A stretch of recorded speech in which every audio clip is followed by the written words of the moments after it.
Assalamualaikum warahmatullahi wabarakatuh.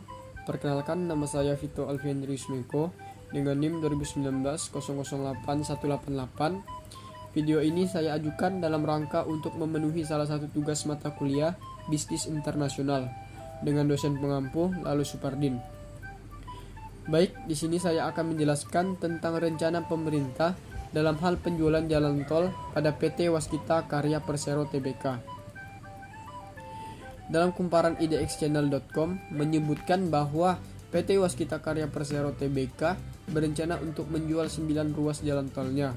Tujuan dari aksi korporasi tersebut adalah untuk menyehatkan kembali keuangan dari perusahaan badan usaha milik negara atau BUMN sektor konstruksi tersebut.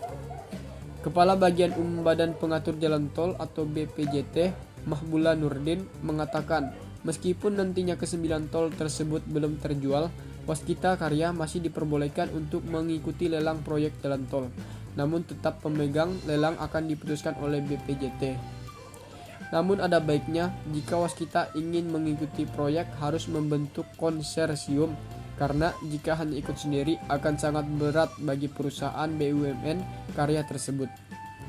Selanjutnya dari website cnnindonesia.com menyebutkan bahwa PT Waskita Karya Persero melalui anak usahanya yaitu PT Waskita Toll Route melakukan divestasi atau penjualan atas 30% saham PT Jasa Marga Kuala Namu Tol kepada investor asal Hong Kong, King Ring Ltd.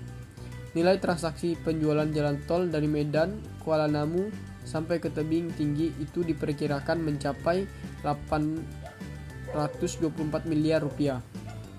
Direktur Utama Waskita Karya Destiawan Suwerjono mengatakan divestasi ini merupakan langkah awal dari rencana divestasi ke-9 ruas tol milik perseroan lainnya. Rencananya, semua proses divestasi itu akan berlangsung tahun ini juga. Sementara itu, dana segar yang diperoleh oleh Waskita Karya dari hasil divestasi akan dialokasikan untuk memenuhi kewajiban perseroan kepada kreditur. Sisanya digunakan sebagai tambahan modal kerja dan investasi proyek infrastruktur lain. Terkait penjualan tol Medan, Kuala Namu sampai ke tebing tinggi, Waskita Toll Route dan King Ring Ltd telah menandatangani kesepakatan jual beli. Waskita Toll Route merupakan pemegang konsesi ruas tol sepanjang 61,7 km tersebut. Terus apa untung dan rugi bagi negara? Untungnya, tidak ada keuntungan yang dimiliki karena semuanya tetap menjadi aset pemerintah yang diamanatkan oleh Kementerian Keuangan. Sehingga tanah bendungan, jalan tol yang termasuk kepentingan umum itu semuanya dilakukan oleh pemerintah dan bukan oleh investor. Terus kerugiannya, yang pertama, dari kumparan kompas.com, kondisi keuangan PT Waskita Karya Persero Tbk dalam kondisi berdarah-darah. BUMN karya ini mencatatkan rugi mencapai 7,38 triliun rupiah.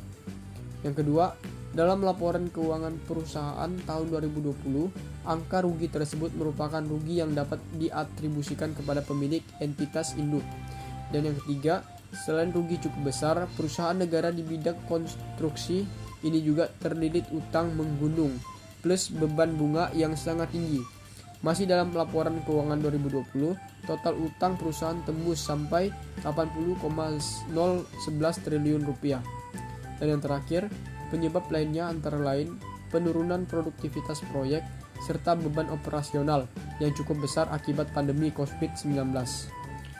Terus tanggapan saya di sini adalah menolak karena menurut saya jika jalan tol PT Waskita Karya Persero Tbk itu dijual akan berdampak kepada masyarakat dan pemerintah sehingga akan menyebabkan ketidakstabilan dalam berkendara di jalan tol tersebut, semisal jika terjual kepada investor asing.